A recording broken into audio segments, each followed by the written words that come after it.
Saludos mis amigos, soy el pastor Salomón de la Cruz desde Cozumel y en esta ocasión estoy pues prácticamente compartiendo con ustedes un tema muy importante de los 24 capítulos. Hoy cerramos filas, antes de acabar el año queremos cerrar filas con este último tema, que es el tema número 24 sobre las glosas del arrebatamiento, con el cual quedé comprometido con el programa de nuestro hermano Gesser Zúñiga desde el Perú para su programa Torre Fuerte hasta el Perú, Barrancas, Perú. Y quiero decirles que ya con este tema cerramos. Yo tenía este compromiso, este pendiente, y por muchas actividades de fin de año pues no he podido grabarlo, pero ya por hoy vamos a cerrar las 24 glosas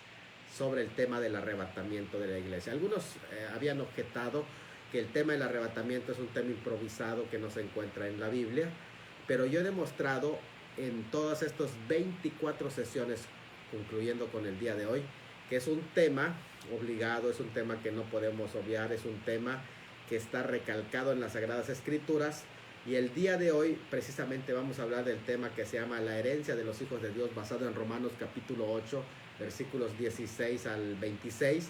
Vamos a estudiarlo, el tema del arrebatamiento de la iglesia. Hay muchos textos más, quiero decirles que dejé pendiente más textos por si acaso, pero con estos 24 temas que hemos dado, y han sido muy detallados esos temas, ustedes pueden entender que sí, la doctrina bíblica del arrebatamiento de la iglesia es una doctrina fundamentada escrituralmente. Así que vamos, este es un tema que es una continuación del tema anterior.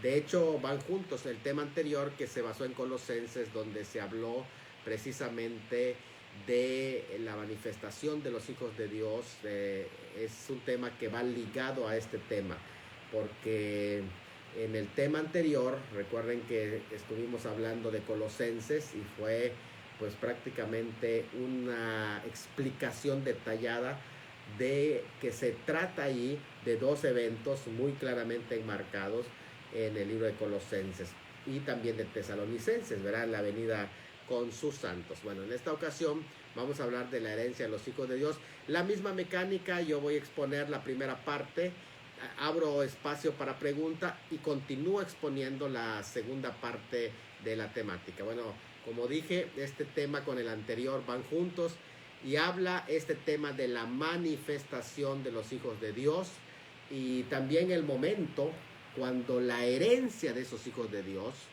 va a ser visible para todos. Eso sucede en la Epifanía, es decir, en la manifestación gloriosa. Pero también en este capítulo 8 nos habla del mismo momento cuando los creyentes serán transformados sus cuerpos, es decir, de la redención de su cuerpo, que aquí se le conoce como la adopción, la cual es en orden, va primero es la redención de nuestro cuerpo, inmediatamente después el dado a conocer.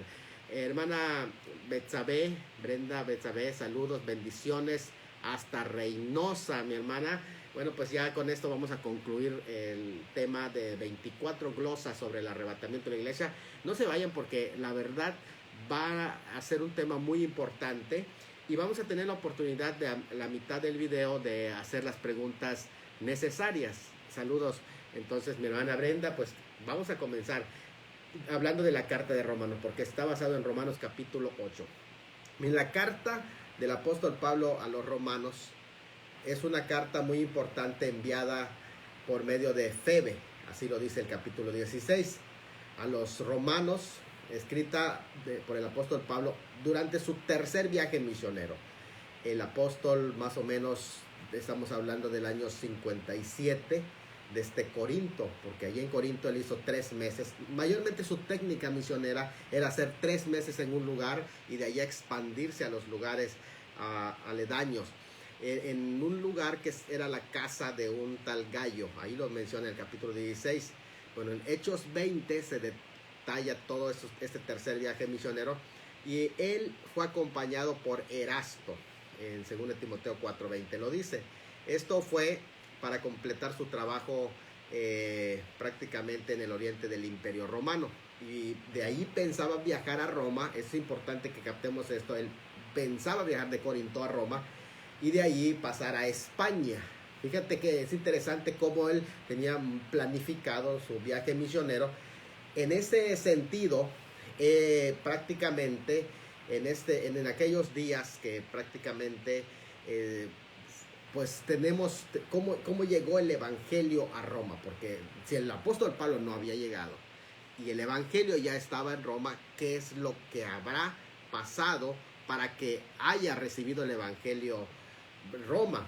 De seguro que Pedro no, porque queda descartado la teoría de que Pedro estuvo en Roma. Es totalmente descartado, porque él estuvo en las iglesias de Babilonia. Y cuando se habla de Babilonia, en otra ocasión lo podría tocar cuando hablamos de Primera de Pedro, que las iglesias de la dispersión, de la diáspora que estaban al norte, precisamente se hablaba de lo que es actualmente Irán, toda esa parte de Asia Menor para arriba, era en la parte donde estaba ubicada Babilonia, literalmente de Babilonia. Así que Pedro no llegó a Roma. Entonces, ¿cómo llegó el evangelio? Bueno, recuerden que mucha gente acudía a la capital, a Roma, y de donde Pablo había estado tanto en su primer viaje misionero, en su segundo viaje y ahora en su tercer viaje misionero. Incluso uno de sus colaboradores, que había sido Aquila y Priscila, que eran amigos de Pablo, ellos eran oriundos de Roma, aunque ellos eran judíos, de origen judío, pero ellos llegaron a Roma. Así que por medio de ellos había vía para la predicación del evangelio a comunidades judías en Roma, pero no solamente comunidades judías, porque incluso el día de Pentecostés, cuando fue el derramamiento del Espíritu Santo, mucha gente de allá, ahí se menciona en Hechos capítulo 2, 10, que muchos de allí pertenecían a Roma, así que ellos llevaron también el evangelio y establecieron comunidades. Así que cuando se escribe esta carta, no es una carta a una iglesia en particular, sino a varias comunidades que estaban en ese lugar. Jan Robledo, esa excelente explicación, pastor, bendiciones. También bendiciones para ti, Jan, un abrazo. No sé exactamente desde dónde nos estás hablando, pero aquí de Cozumel yo te mando un abrazo, Jan Robledo. Bueno, pues seguimos hablando de ese tema, porque ahorita vamos a entrar ya al porqué, al corazón de esta carta. Pero a mí me gustaría dar el contexto, porque generalmente a veces se lee un texto y se desconecta de la historia de ese texto. Entonces es importante que lo entendamos, ¿verdad? A la luz de ese contexto. De hecho, esta carta da a entender que en Roma no había solo una comunidad local, sino que habían varias comunidades locales. Ustedes pueden leer en el capítulo 16, donde se dice que no solamente comunidades judías, sino que incluso gentiles. Y de hecho, los gentiles estaban creciendo en lo que es las comunidades de la iglesia de Roma. Su corazón del apóstol Pablo siempre había tenido el deseo y un peso por ir a predicar en Roma. Y esta larga carta era para preparar a los cristianos para esa visita. ¿Por qué toda la argumentación que se da en esta carta a los romanos para que llegue a la iglesia en contra de los judaizantes, en contra de los legalistas? Bueno, porque los legalistas estaban cobrando espacio y Pablo, si iba a ir a Roma, quería haber arreglado, adelantado pasos a los legalistas. Así que cuando los legalistas llegan, pues ya la iglesia de Roma también estaría preparada. Así que es muy interesante entender este libro de Romanos. Así que él escribe esta carta por varios motivos. Uno de ellos era preparar a la iglesia de Roma, que eran varias comunidades, como he dicho, para explicarles el porqué de su visita, pero también para instruirlos en doctrinas básicas de la fe cristiana y que no fueran confundidos antes de tiempo por los falsos maestros.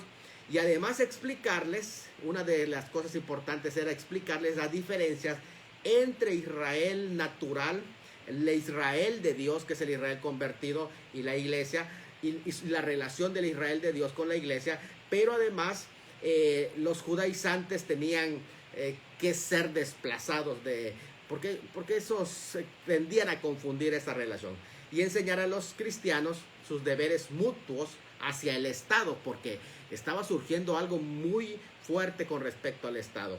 y responder algunas calumnias que habían hecho acerca del ministerio de Pablo y también de la iglesia. Era parte de lo que él estaba haciendo, pero esta carta más que nada era como un adelanto para que le abran camino, para que cuando él llegue, él pueda hablar con la iglesia o las iglesias, las comunidades de la iglesia que estaban en Roma. Agustín, fíjate, testifica que se convierte leyendo esta carta. Pero no solamente él, Lutero inició la reforma basado en Romanos 1:17. Y Wesley también se convirtió por la lectura que se daba de un comentario de Romanos. Todos, de alguna manera, tienen que entender, los creyentes, tienen que entender la centralidad que tiene este libro de Romanos. Porque este libro presenta verdades doctrinales fuertes, como son justificación, santificación, adopción, que es parte de lo que vamos a ver hoy, juicio y sustitución. La sustitución es decir, que Cristo ocupa nuestro lugar. Pero también presenta verdades dispensacionales en los capítulos 9 al 11, 9, 10 y 11. Eso es importantísimo conocer, porque ahí se habla de la relación entre Israel y la iglesia. Pero también presenta verdades prácticas esta carta sobre el cristiano y la carne, los deberes del cristiano en la iglesia y sus deberes con el gobierno. Así que es una carta que no puede faltar. O sea, alguien dijo así: si deseas dominar realmente el estudio de una carta, que sea el libro de Romanos, porque este libro es clave para entender tanto el Nuevo como el Antiguo Testamento. Y hay 3 cartas que se basan en un solo versículo, que es Habacuc 2:4, mas el justo por la fe vivirá. El tema de Romanos es el justo, porque presenta una radiografía de lo que es el justo. El tema de Gálatas es vivirá, el justo por fe vivirá, es decir, el vivir del justo. Y el tema de Hebreos es del vivir por fe, por la fe, el tema de Hebreos. Así que tenemos 3 libros: Romanos, Gálatas y Hebreos. Esos 3 libros es importante estudiarlos en su conjunto. El tema básico de Romanos es la justicia de Dios. No se les olvide, porque en cierta forma va a ser catalizador para entender lo que estamos hablando aquí de la adopción, de la herencia de los hijos de Dios. El término justo aparece más de 40 veces en todos estos capítulos. Pero la necesidad de la justicia es explicada en los capítulos 1, 2 y 3. Luego la provisión de Dios para la justicia en Cristo, los capítulos 3 al 8. Así está dividida la carta de Romanos, para que más o menos tengan una idea. Del 9 al 11, el rechazo de la justicia de Dios de parte de Israel. Del 12 al 16, al final de la carta, cómo llevar la justicia en la práctica. Así que vamos ubicándonos entonces en este material. Por lo tanto, estamos en la sección del capítulo 8. Estamos hablando de la provisión de Dios para la justicia de Cristo. El libro de Romanos tiene un bosquejo 100% doctrinal y 100% teológico. Por eso, mire, cuando yo me refiero a teológico, no lo malinterpreten. Teológico es sinónimo de bíblico. Eso es importante entenderlo. Cuando alguien dice, oiga, ¿tienes estudio teológico? Estudios bíblicos. Es una forma técnica de decir que son estudios bíblicos. Miren, en este sentido, los estudios teológicos de Romanos están contenidos con el tema del pecado. Del capítulo 1 al 3 habla del pecado. De la salvación, que se hablan del capítulo 3 al 5. De la santificación del capítulo 6 al 8, de la soberanía del capítulo 9 al 12, del servicio del capítulo 12 al 15 y del 15 al 16 en la conclusión del libro de Romanos. Entonces nosotros estamos en el capítulo 8 y del 6 al 8 se habla de la santificación. La santificación del capítulo 6 al 8 es descrita de la siguiente manera. En el capítulo 6 se habla de nuestra posición en Cristo que ahora tenemos. El capítulo 7 habla de nuestro problema en la carne.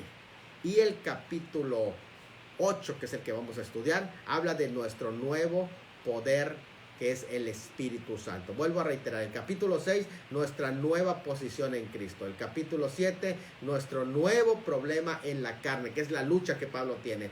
Y luego el capítulo 8, nuestro nuevo poder en el Espíritu. Así que ya estamos cerrando filas en el capítulo 8, que está hablando de nuestro nuevo poder en el Espíritu Santo.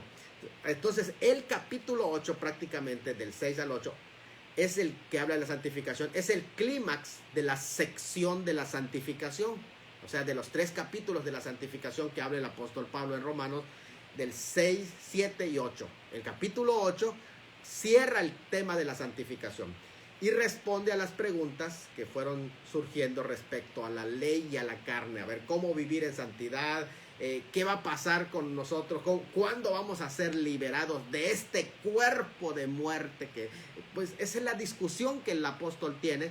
Y entonces el capítulo completo, el capítulo 8, resume en 3 partes este gran capítulo.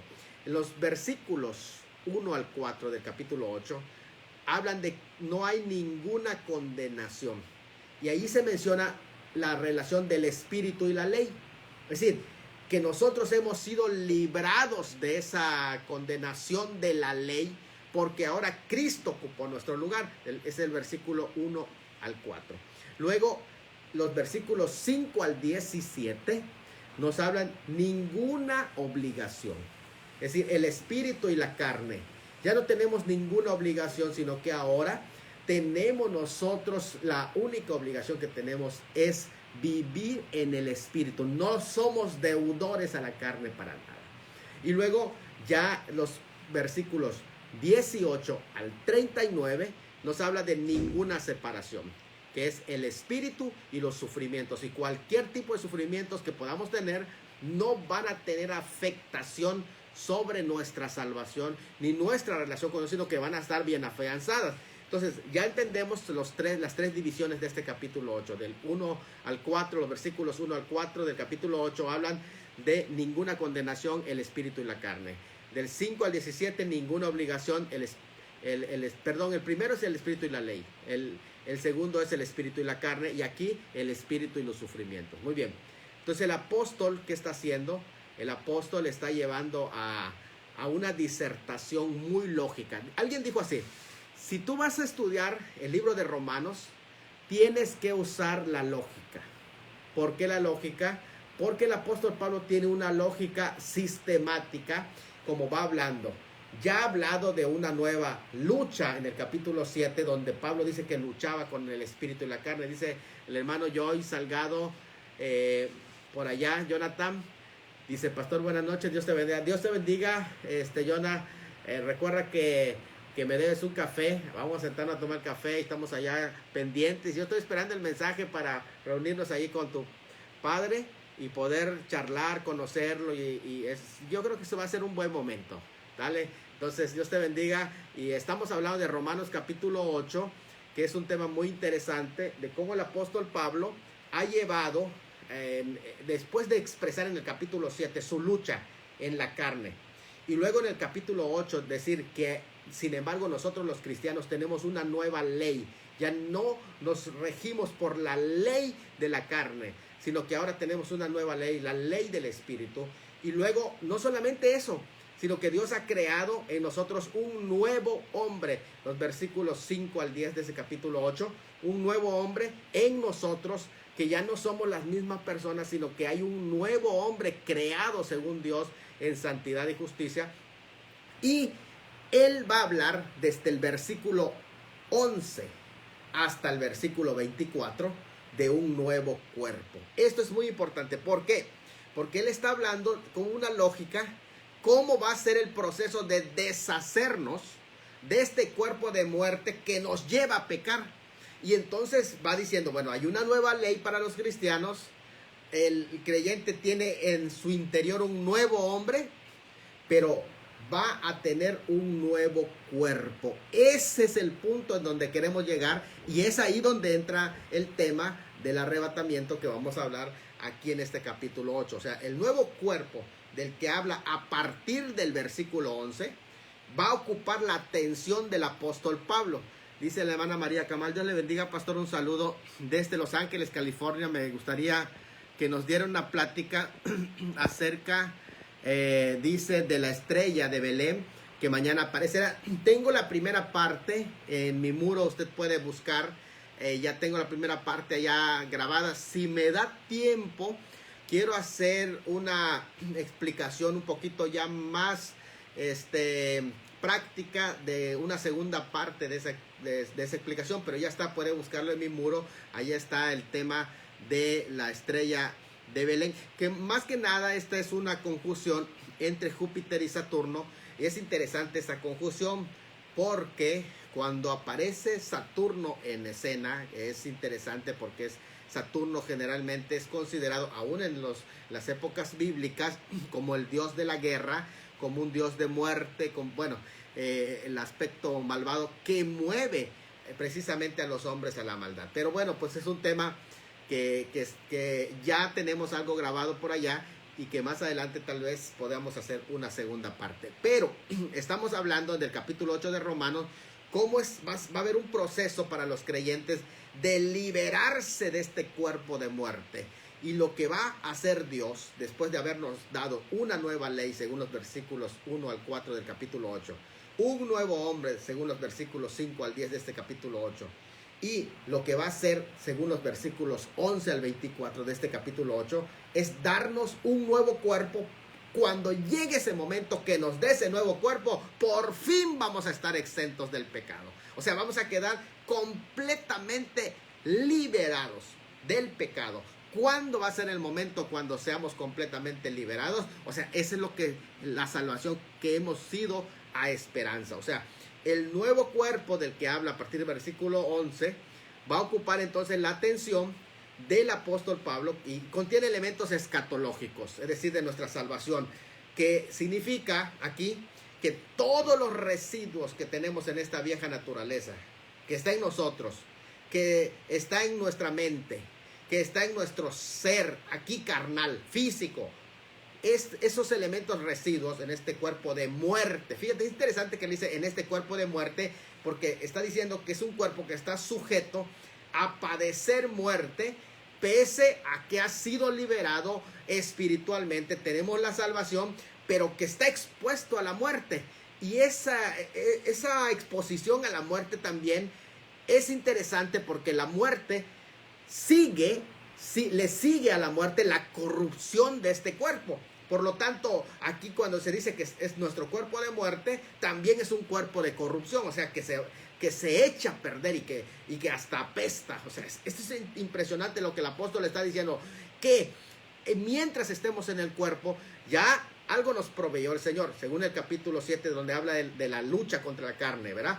Pero en el capítulo 8 dice que nos proveyó una nueva ley y luego nos proveyó también ya para nosotros, nos hace provisión de un nuevo hombre y ahora en el futuro nos va a hacer la provisión de un nuevo cuerpo. En ese cuerpo nuevo que viene no va a haber lugar para que el pecado se enseñoree de nosotros, pero tiene una cuestión escatológica, o sea, la esperanza que nosotros tenemos. O sea, finalmente ese será consumido para que podamos glorificar plenamente a Dios con nuestros cuerpos totalmente. O sea, ni una pizca de pecado, ni un pensamiento al pecado vas a tener completamente cuando venga la glorificación, la adopción final de tu cuerpo, que es lo que vamos a hablar a continuación. Así que no se vayan, porque vamos a describir qué es esa adopción a la que se refiere y qué es lo que se está diciendo cuando se dice que ahora somos hijos de Dios, pero aún no se ha manifestado lo que hemos de ser. Muy bien, esto es, por decir así, la obra pendiente del Espíritu Santo sobre nuestros cuerpos, pero su obra en nuestras almas ya ha comenzado a trabajar. Y esa obra que ha comenzado a trabajar nos asegura de que aquel que comenzó la buena obra en nosotros será fiel hasta terminarla. Ese es el punto que aquí se nos está diciendo en ese sentido. Tal como Jesús resucitó de entre los muertos, ese espíritu que levantó a Cristo de entre los muertos, ese espíritu mora en nosotros. Ese mismo espíritu que levantó a Jesús de entre los muertos va a vivificar y transformando nuestro cuerpo en un cuerpo perfecto. Le llaman cuerpo de resurrección, que gozará de ausencia total de pecado. O sea, aquí va a haber ya no una perfección parcial como es el caso presente, porque el cuerpo nos limita, el cuerpo de pecado. No, va a ser 100% perfecto completamente, porque fíjate nada más, lo que nos está diciendo Pablo es que lo que se está dificultando para que usted viva una vida plena y 100% infalible es el cuerpo, el medio que tiene tu ser para manifestar las acciones, lo limita, porque es un cuerpo mortal, es un cuerpo débil, es un cuerpo que se corrompe cada día, y eso es lo que te lleva a la debilidad. Pero ¿qué dice? Nuestro cuerpo será perfecto en la resurrección y gozará de total ausencia de pecado, y esa es la esperanza a la que nos introdujo la fe. O sea, la fe nos introduce a una área, podemos decir, al ambiente de la esperanza. En esa área de la esperanza, podemos llamarle a esa área el dominio de la esperanza. Cuando entramos allá, en esa jurisdicción de la fe, viene a surgir en nosotros una esperanza. ¿Cuál esperanza? De que un día vamos a tener cuerpos perfectos. Así que el Espíritu Santo, sin embargo, la presencia del Espíritu Santo dentro de nosotros da testimonio de una nueva vida que ya disfrutamos. ¿Gracias a qué? Gracias a la justicia de Dios. Esto es importante en el capítulo 8 que lo entendamos, porque algunos piensan que ser salvo es no pecar por completo. No, eso no es lo que se está diciendo, sino que ser salvos es tener la presencia del Espíritu Santo morando en ti, que te produce esperanza de que un día vas a ser liberado de este cuerpo de muerte, de este cuerpo pecaminoso.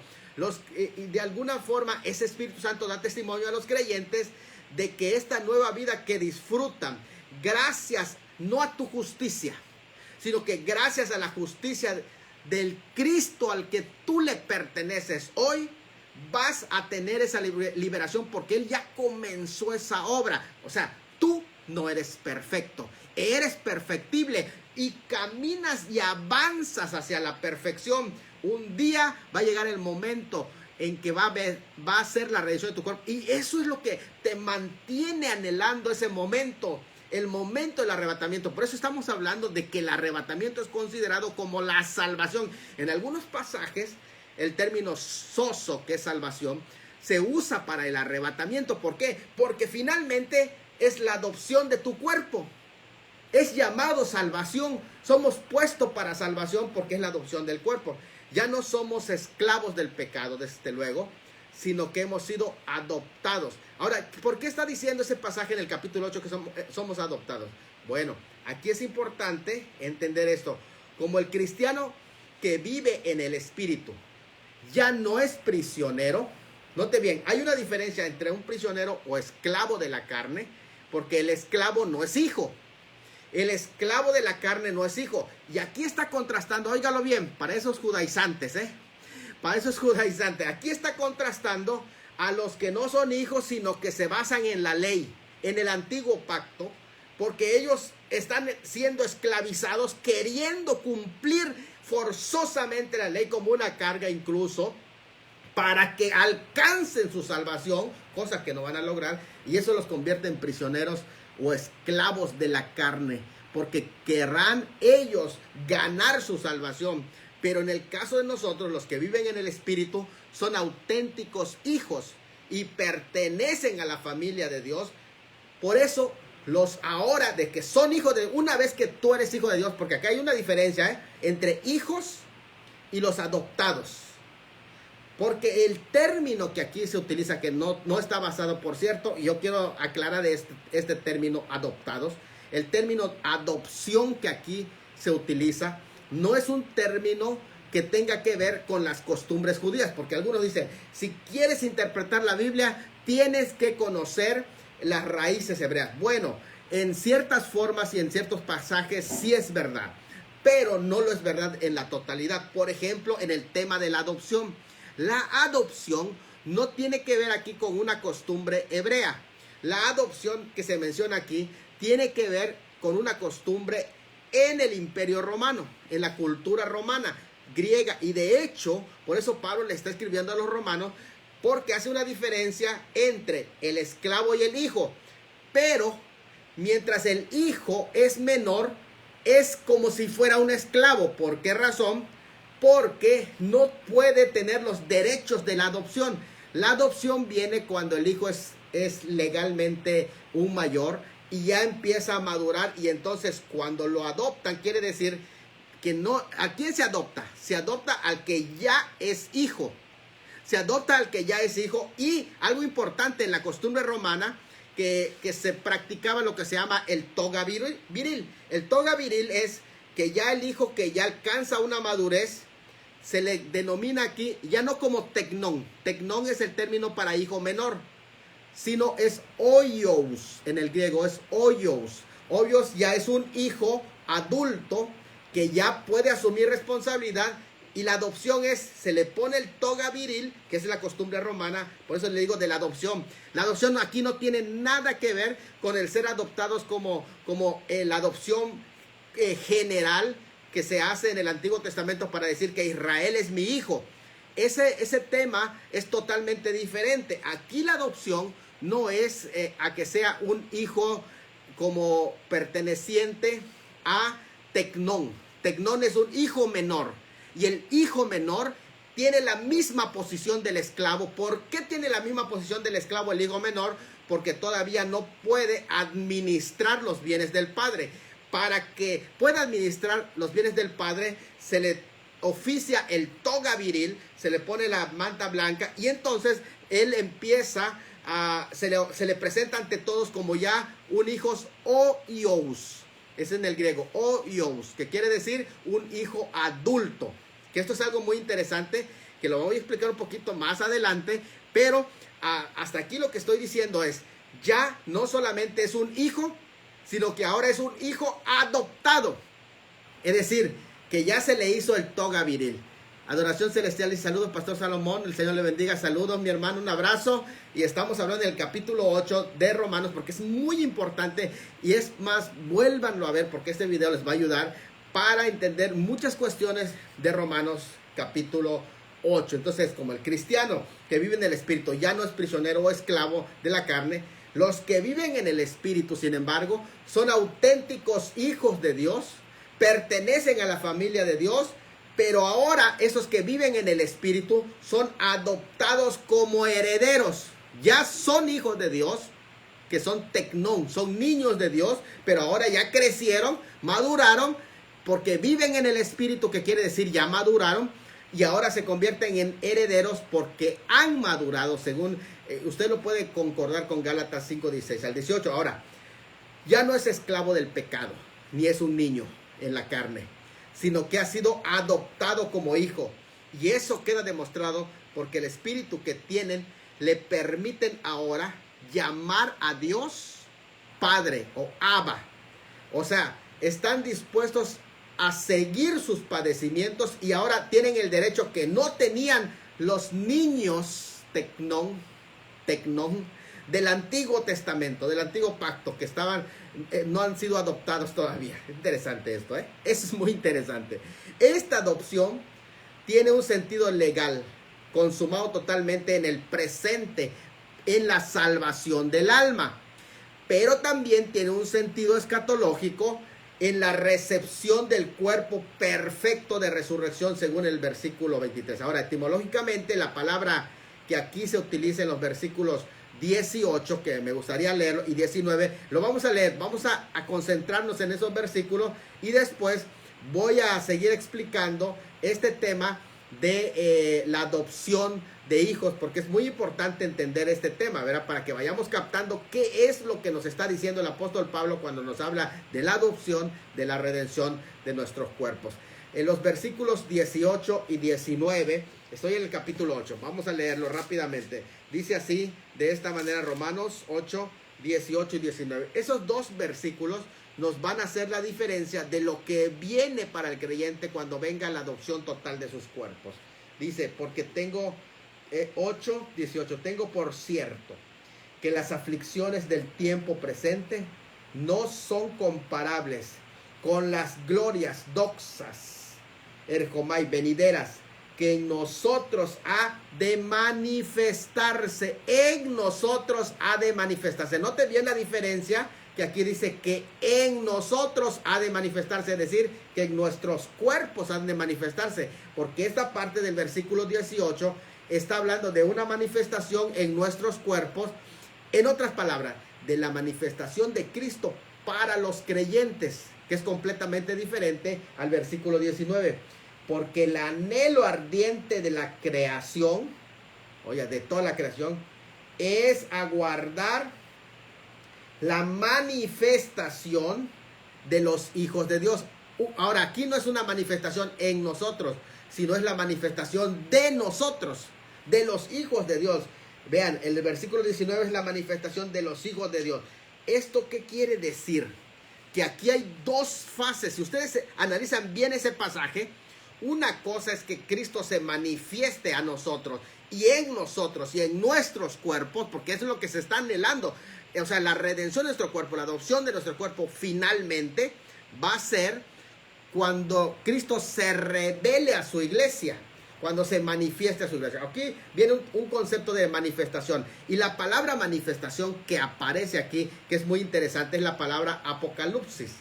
Apocalipsis. De hecho, vamos a ver esas palabras en los versículos 18 y 19 y lo vamos a desglosar ahorita para que usted entienda que allá en esos pasajes se está hablando de dos cosas diferentes. El versículo 18 está hablando del rapto y el versículo 19 está hablando de la epifanía, de la manifestación gloriosa. Son dos cosas diferentes. Miren, allá dicen el versículo, habla de una revelación. ¿Qué es la palabra que se usa para revelación? Es apocalipsis, que quiere decir manifestación, manifestado, revelación.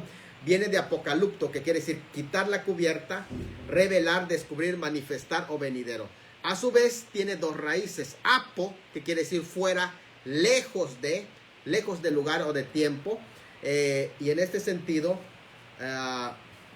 vamos a ver en este sentido qué es lo que allí se está presentando. Entonces, ahí se nos dice precisamente que la palabra apo quiere decir prácticamente partida o reversión.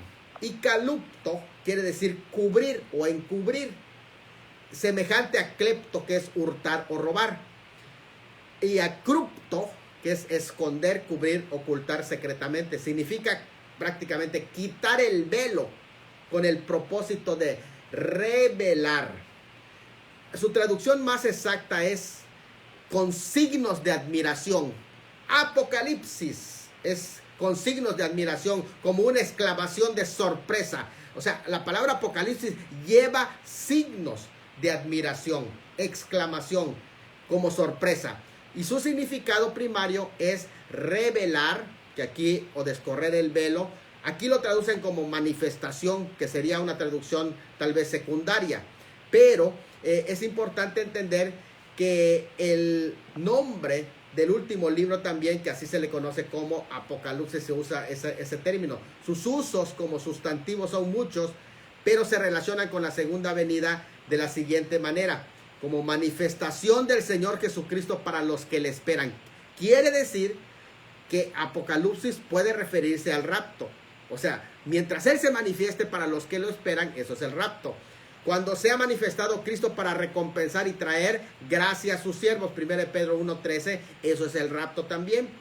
La revelación de su gloria para dar gozo a los que pasan pruebas en 1 Pedro 4:13 también es el rapto. Y cuando se manifieste el Señor para darnos reposo y dar tribulación a los que nos atribulan hoy, 1 Tesalonicenses.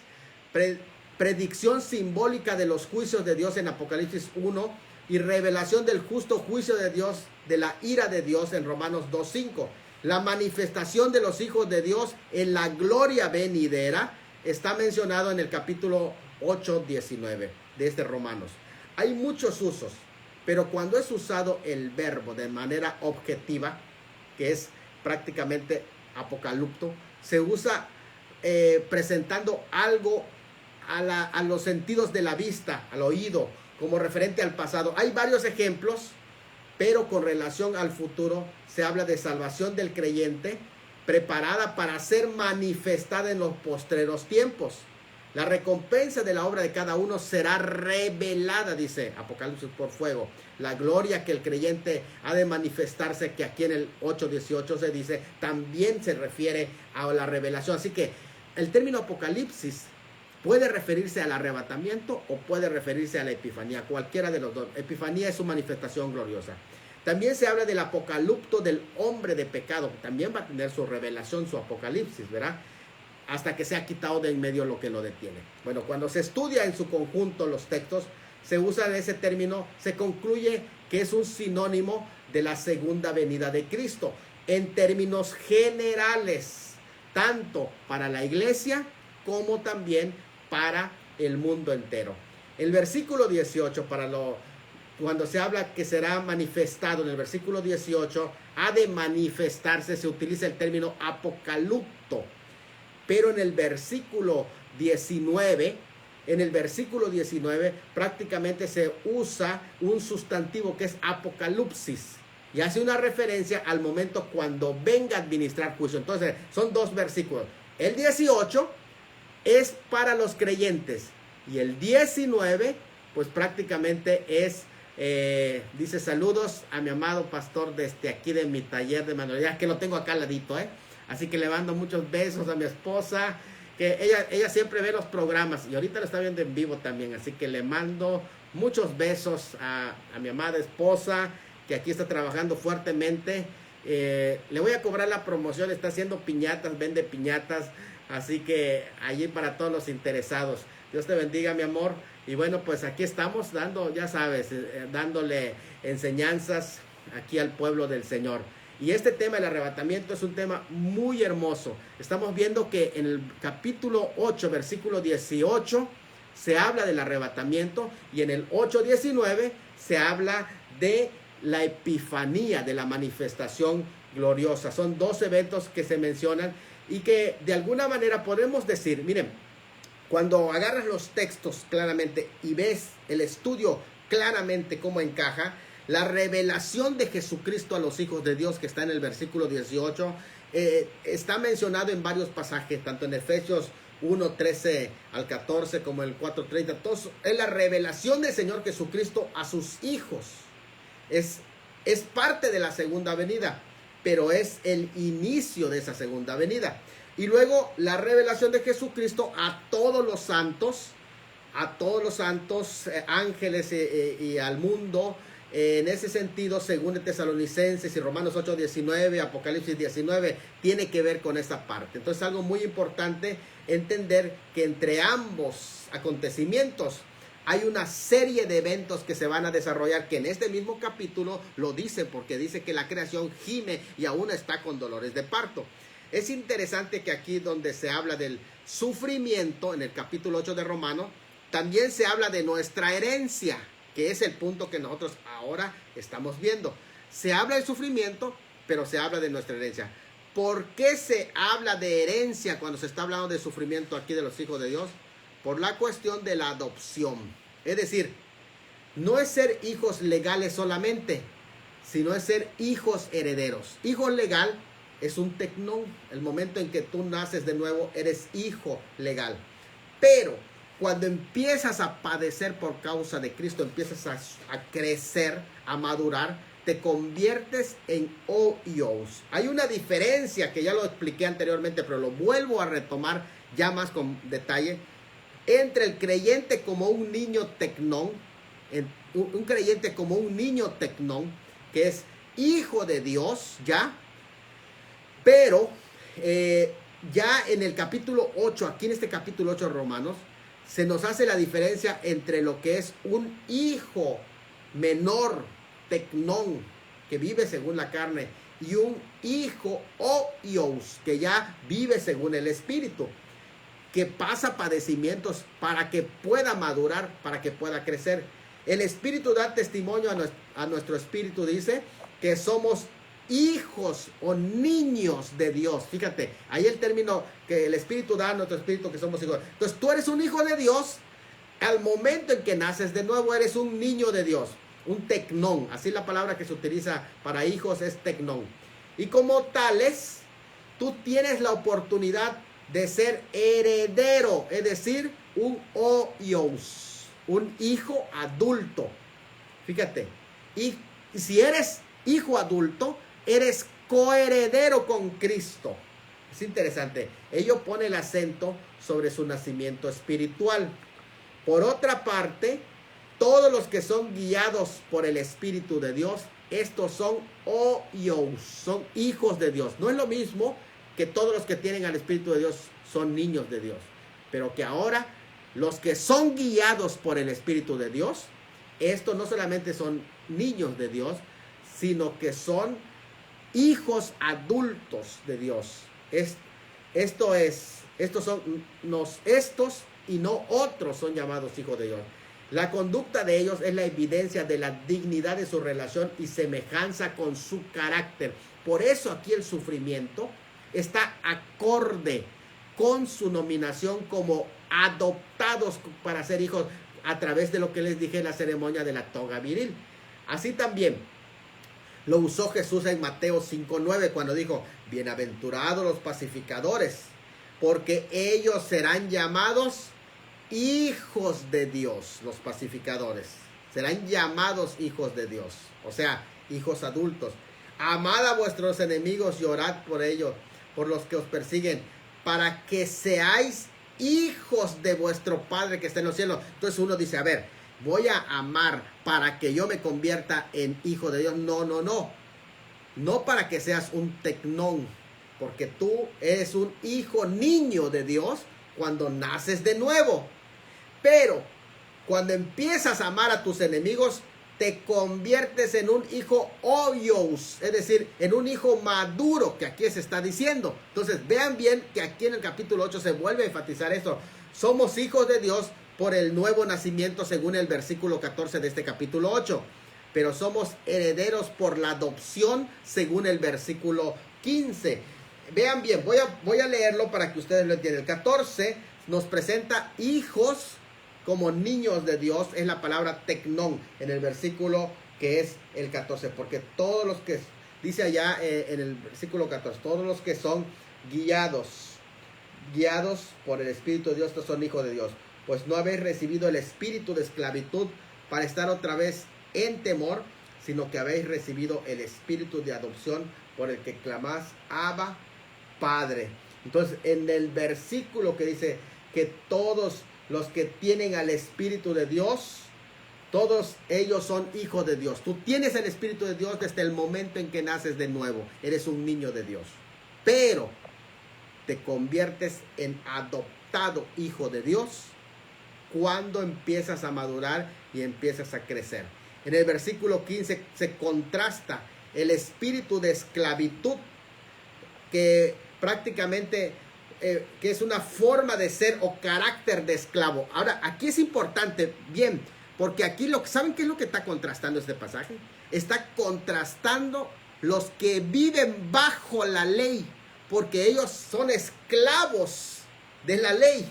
Es interesante eso, porque ¿por qué son esclavos de la ley? Porque están sometidos a todas esas reglas rigurosas de no toques, no manejes, no guste, todo lo que se presenta en la ley, y ellos son esclavos de la ley.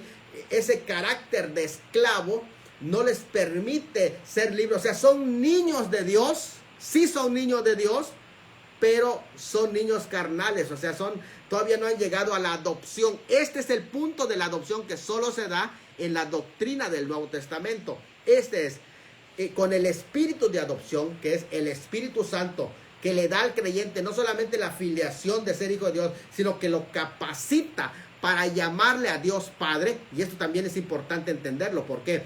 Porque la adopción es algo que no solamente es conferido a alguien que no es natural, pero es dado al creyente por el Espíritu Santo por pura gracia, de que ahora tú vas a ser heredero. Este término legal es una referencia a las costumbres griegas y romanas y no judías, como ya lo he dicho anteriormente. Pero esta filiación de hijos no es un mero conocimiento legal, sino que es un título, es un hecho concreto. Es importante entender cuando le dice hijos, serán llamados, su título es hijo de Dios ya. O sea, No solamente fuiste adoptado legalmente, pero ahora recibes un título de heredero. Con lo cual, un hecho concreto hay. Abba comparte el carácter de sus hijos, de su Hijo eterno con sus hijos. Fíjate, el Padre comparte el carácter de su Hijo eterno con sus hijos, por el cual ahora oramos a Él como Padre. Lucas 11:2. ¿Por qué esa relación de Padre? Que aquí esta es la forma aramea que significa querido Padre. Eso es lo que significa la palabra Abba. Pero en oración era el término Abba, esta expresión aramea, era evitada en las sinagogas porque había una reverencia. Y en su lugar se utilizaba Abinú, que quiere decir nuestro Padre en hebreo. Abinú, en lugar de Abba.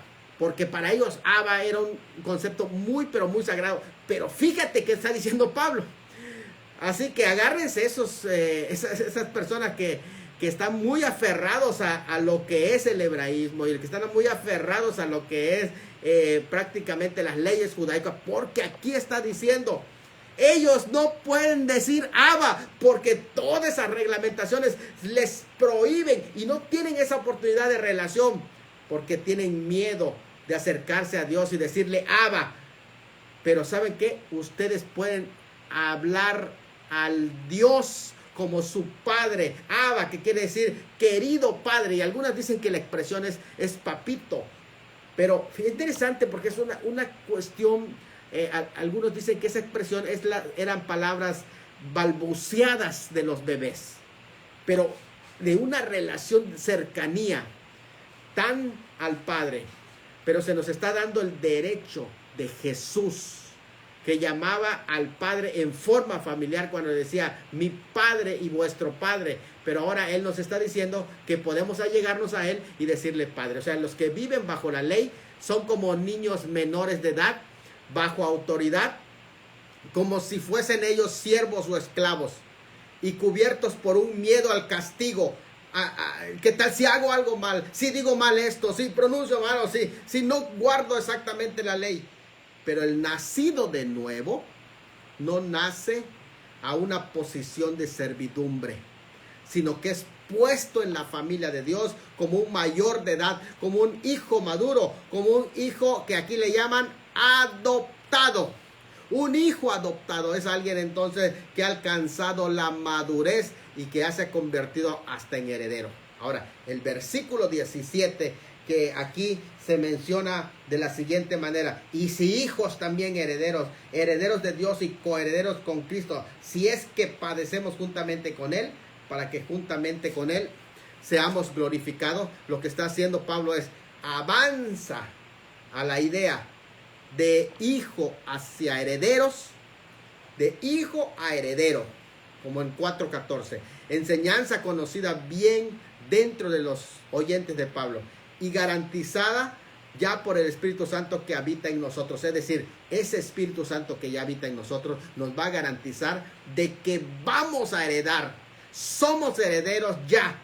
Ahora, con todos tus defectos, con todos tus errores, pero si vives en el Espíritu, tú vas a ser heredero.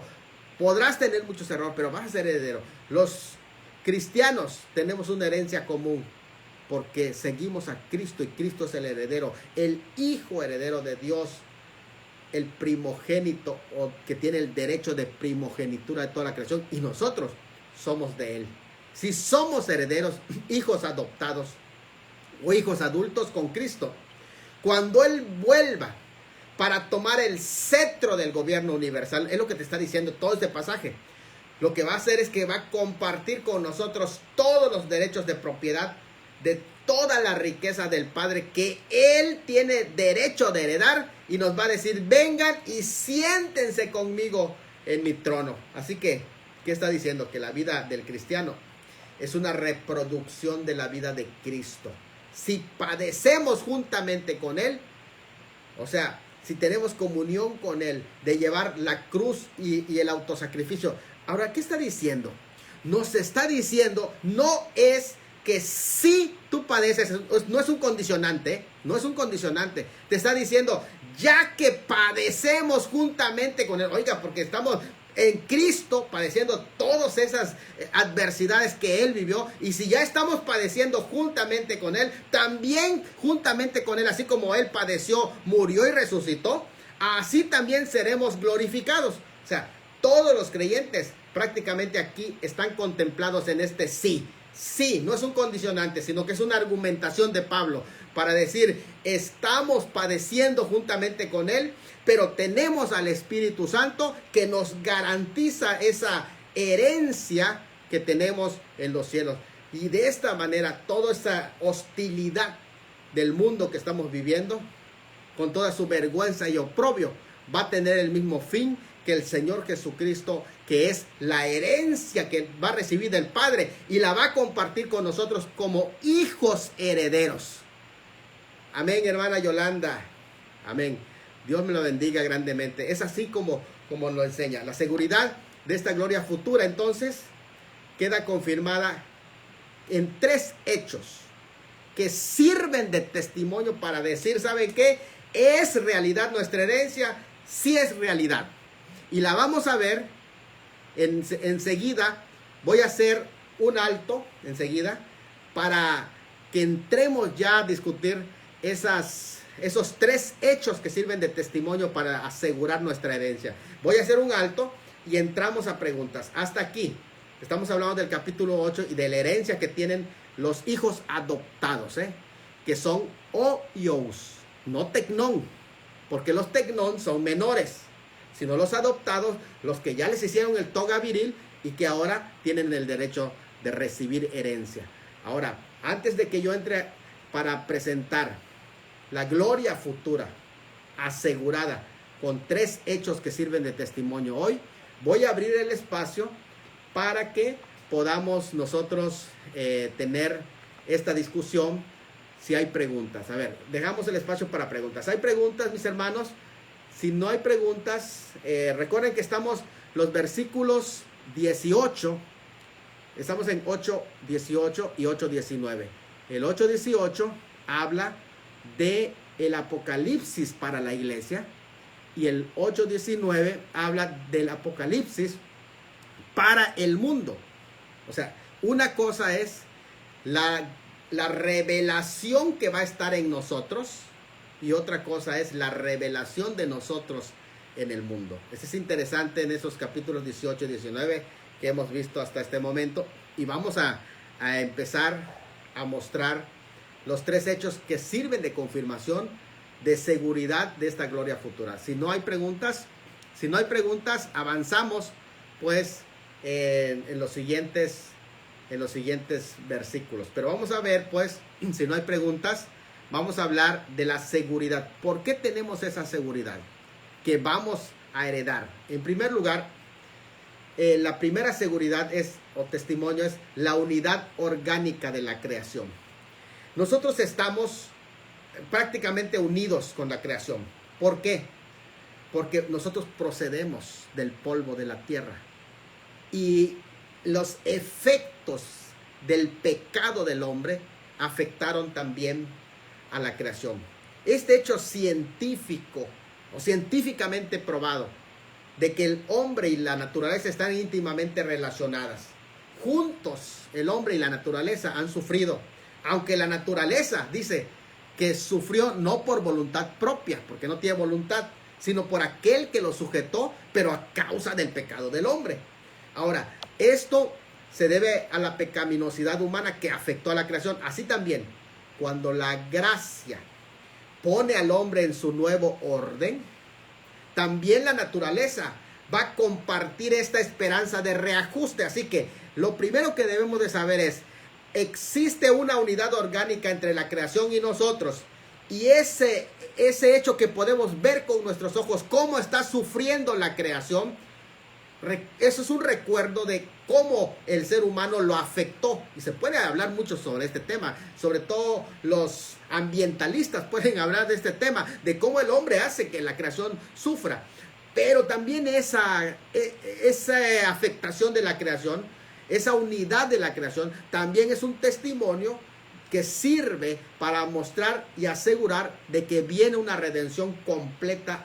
Dios viene a poner orden, y cuando ponga orden en la vida del hombre, también va a poner orden en la vida de la creación. Segundo, la esperanza es un segundo testigo. Aparte de la creación es un testigo, pero la esperanza es un testigo también de esa adopción. La esperanza, o sea, la adopción, que es ya un hecho, el cual podemos decir que imparte el testimonio de que somos hijos de Dios. No somos salvos por la esperanza, sino para esperanza. Somos salvos por medio de la fe, y esto, la esperanza es algo que será realizado plenamente. O sea, que esa esperanza a la que fuimos metidos, o sea, cuando tú eres hijo de Dios, se te pone una esperanza. ¿Qué esperas? ¿Cuál es la esperanza tuya?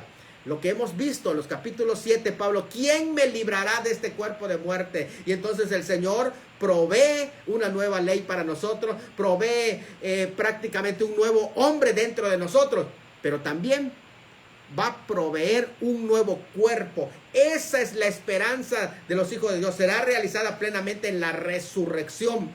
Los cristianos suspiramos por el final, cuando venga la liberación de nuestro cuerpo. ¿Saben cuántos problemas se nos van a solucionar, mis hermanos? La resurrección será la etapa final de la condición de hijos de Dios. Ahora somos hijos de Dios, pero aún no se ha manifestado lo que hemos de ser.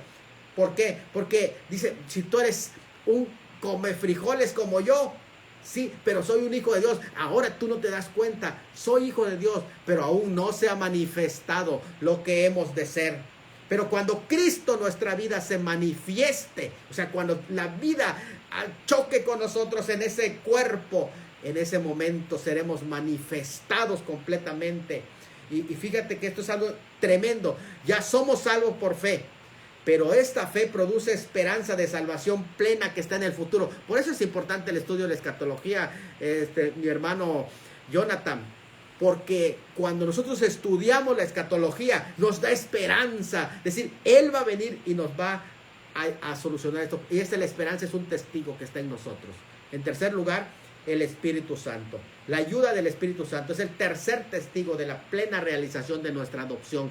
De que viene la adopción, me lo demuestra la creación, me lo demuestra la esperanza que está en mí, y me lo demuestra el Espíritu Santo. Es el tercer testigo. Su ayuda.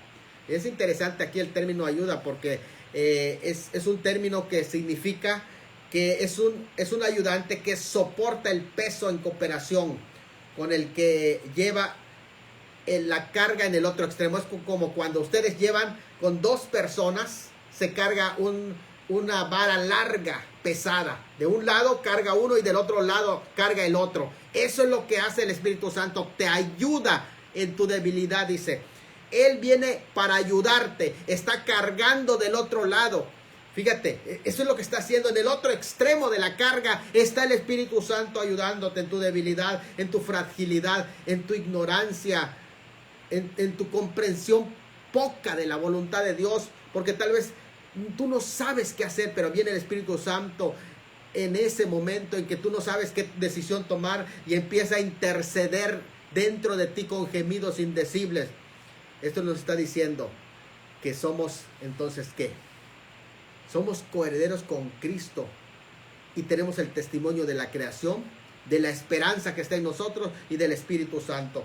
Así que Él no puede recibir su herencia en gloria hasta que nosotros estemos ahí para compartirlo. Lo voy a volver a repetir, mis hermanos. Cristo no va a recibir su herencia en gloria hasta que tú y yo estemos con Él para compartir esa herencia.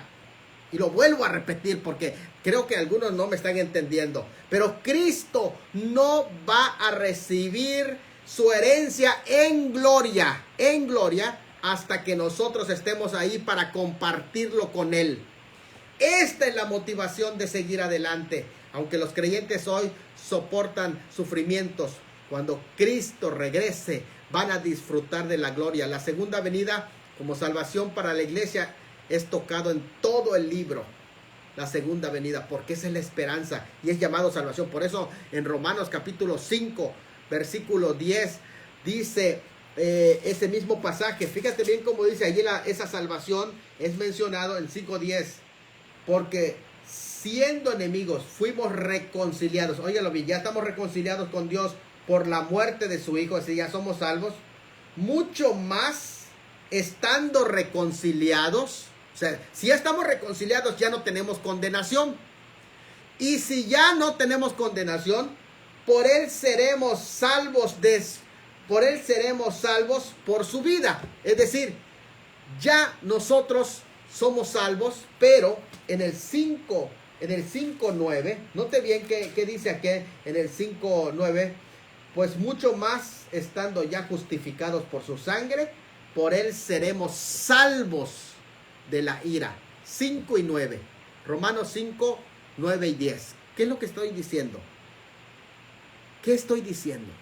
Lo que estoy diciendo aquí es que la salvación a la que se refiere no es la salvación del infierno, que ya de por sí ya nos reconcilió con él, sino salvos de todo el proceso que van a vivir las personas que van a sufrir antes que sea la manifestación de los hijos de Dios. ¿Por qué razón? Porque los hijos de Dios van a ser librados. Por eso dice, por él seremos salvos de la ira. Y no está hablando de la ira del infierno, porque la ira del infierno ya se viene a quitar al momento en que tú eres reconciliado con Dios. Note bien este pasaje, dice, si ya somos reconciliados, por él seremos salvos de la ira. Mucho más, si somos reconciliados, seremos salvos de la ira. ¿Cuál ira? La ira venidera. ¿Por qué? Porque va a empezar el proceso en el que se va a manifestar primeramente a nosotros. Dice Joyce Salgado, mas a todos los que le recibieron, a los que creen en su nombre, les dio la potestad de ser hechos hijos de Dios. Y luego dice, hijos también herederos. Eso es interesante porque no es solamente un niño de Dios, sino ya un hijo heredero de Dios. Muy bien, entonces no solo el creyente, sino la creación misma sufre hoy por la maldición del pecado sobre el mundo, pero disfrutará juntamente también con el creyente la libertad gloriosa de los hijos de Dios, cuando Cristo aprecie a Satanás y le dé vuelta la libertad a la creación. Hay 3 claros gemidos en este capítulo 8. Toda la creación gime con los dolores de parto, esperando la libertad de la esclavitud de la corrupción. Este gemido de la creación como dolores de parto no debe de confundirse con los dolores de parto que va a sufrir Israel. Esta es de la creación, que ya comenzaron desde el momento de la caída, empezó a sufrir la creación. Pero la diferencia entre estos dolores de parto y los dolores para Israel, que son la ira como tal, va a ser en el futuro. Pero su final para ambos es el mismo. El creyente gime también dentro de sí mismo, esperando la adopción, la redención de su cuerpo. Y el Espíritu Santo también gime. Entonces ya tenemos 3. La creación, el creyente y el Espíritu Santo gimen. El Espíritu Santo gime intercediendo por nosotros con gemidos indecibles.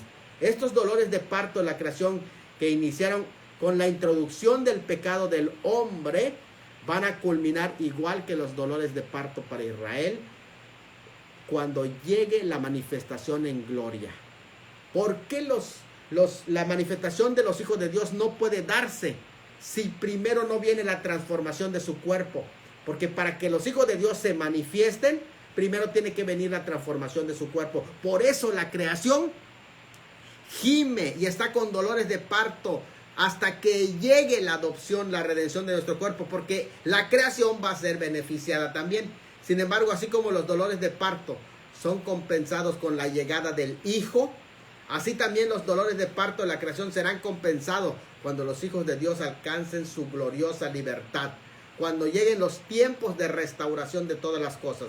Será entonces cuando ocurra la redención de nuestro cuerpo mediante la resurrección del cuerpo glorificado inmortal, como el cuerpo de Cristo que se menciona, y ahí entra lo que se llama la manifestación del Señor Jesucristo para sus hijos, que es cuando va a transformar sus cuerpos. Es el momento de la resurrección, del arrebatamiento. Ahí los cristianos serán declarados hijos de Dios con poder. Cuando ya su cuerpo sea transformado, ya tendrán el espacio para ser llamados y declarados hijos de Dios. Nuestra adopción de hijos no está completa mientras nuestro cuerpo todavía esté bajo la servidumbre del pecado, de muerte impuesta por el pecado. Esto se debe a la provisionalidad de nuestro estado presente, porque hoy prácticamente, aunque somos hijos de Dios, todavía no se ha manifestado lo que hemos de ser. ¿Por qué? Porque en nuestro estado presente somos salvos por fe en esperanza. Así que somos introducidos a una esperanza. Esa esperanza es ser liberados de este cuerpo de muerte. Los creyentes ya somos libres hoy de la pena del pecado, de la muerte, por la muerte de Cristo. Romanos 5. Libres del poder del pecado al morir con Cristo en la carne. Romanos 6. Y ya la ley, Romanos 7. Aquí se nos asegura que seremos libres de la presencia del pecado cuando la naturaleza nuestra sea transformada por completo, y entonces podremos ser libertados por completo de esta esclavitud en el que estamos. Aunque ya tenemos el espíritu de adopción, estamos esperando la adopción, la redención final de nuestro cuerpo, porque nuestra alma, escuche bien, ya tenemos el espíritu de adopción, pero todavía solo el espíritu de adopción no tenemos, pero no la adopción de nuestro cuerpo. Esto va a venir en la transformación, porque nuestra alma ha sido redimida, pero nuestro cuerpo aún está en esta carne. Esa redención de nuestro cuerpo está en la esperanza. Se nos ha dado un adelanto ya, las arras o la seguridad de que incluso si morimos, Él vivificará nuestros cuerpos. Así que si tú mueres, no te preocupes. Tu cuerpo va a ser vivificado. Pablo está diciendo que mientras soportamos estos sufrimientos en esperanza, tenemos el privilegio de orar por el Espíritu. En tanto no llega, fíjate, no llega la redención de nuestro cuerpo, pero tú ya puedes orar en el Espíritu con suspiros demasiado profundos para las palabras, orando siempre de acuerdo a la voluntad de Dios, que es que seamos. ¿Cuál es la voluntad de Dios a la que nos lleva a orar el Espíritu Santo? Que seamos transformados por el Espíritu Santo, de gloria en gloria, de triunfo en triunfo y de poder en poder. Mis hermanos, yo voy a dejar espacio para preguntas hasta aquí. Si hay alguna pregunta, vamos a hacerla, y si no, vamos a ir concluyendo. Vamos a dejar espacio para pregunta hasta aquí, a donde hemos explicado. Recuerden, Cristo se va a manifestar a nosotros en el arrebatamiento y nos va a transformar, pero esa no lo es todo. Todavía falta la manifestación de los hijos de Dios. Vuelvo a reiterar el pasaje. Note bien, en el 8:18 dice: porque tengo por cierto que las aflicciones del tiempo presente no serán comparadas con la gloria venidera que en nosotros ha de manifestarse. En nosotros. Esa es la manifestación de Cristo en nosotros, en nuestro cuerpo. Cuando venga la transformación, el momento de la redención. Después de esto, ya estaremos listos para lo segundo, que es el 19. Porque el anhelo ardiente de la creación es aguardar la manifestación de los hijos de Dios. No solo la manifestación de Cristo, sino también de los hijos de Dios. ¿Por qué? Porque va a ser cuando vengamos con Cristo y nos manifestemos con Cristo. Ese es el momento pleno para la creación. ¿Por qué? Porque ahí va a ser liberada la creación cuando nos manifestemos con Cristo. Y entonces vamos a ser presentados públicamente ante todos como los hijos que vamos a resplandecer como las estrellas, porque nuestro cuerpo tendrá un cuerpo de gloria. Ese es el momento que espera, cuando ya nada te podrá afectar, ni la muerte ni la enfermedad, no te puede tocar. Tendrás un cuerpo poderoso de gloria. Es impresionante ese cuerpo de resurrección que va a ser intocable, ese cuerpo. Es impresionante, ¿eh? Muy bien, si no hay preguntas, si no tenemos preguntas en ese momento, pues vamos a ir concluyendo. Yo quiero agradecerle mucho a mi amigo Gesser, que nos ha dado la oportunidad para compartir con ustedes 24 temas sobre el arrebatamiento de la iglesia, y cada uno de esos temas es una exégesis que vale oro, que puede alimentar tu alma y que puede llenarte de esta palabra de Dios. Ahora, si alguna de las personas que está aquí no tienes esperanza, yo te voy a invitar para que ahí donde estás cierres tus ojos y le digas: Señor Jesús, he escuchado tu palabra, quiero que pongas esta esperanza, porque tal vez tienes temor, mi amigo, a morir, tienes miedos que están afectando tu vida, pero este momento dile: Señor, yo quiero ser salvo a esperanza, dame esa esperanza, no quiero perderme, Señor. Quiero esperar el momento cuando venga la transformación del cuerpo, de este cuerpo de muerte en un cuerpo poderoso, este cuerpo debilitado, tal vez por la enfermedad, tal vez por cualquier circunstancia, pero Señor, cuando venga ese momento tendré un cuerpo poderoso, un cuerpo triunfante, y quiero ese momento que es la manifestación tuya a la iglesia, a tu pueblo, en nosotros, en nuestro cuerpo. Y después de esa transformación estaremos en tu presencia y regresaremos para manifestarnos plenamente como hijos de Dios. Muchas gracias en el nombre de Jesús. Entrego totalmente mi vida a ti, porque esa esperanza es para mí. Amén. Que Dios te bendiga, mi amigo. Y en este momento, pues ahí les dejamos este video 24 sobre el tema del arrebatamiento. Un abrazo a todos. Que Dios me los bendiga.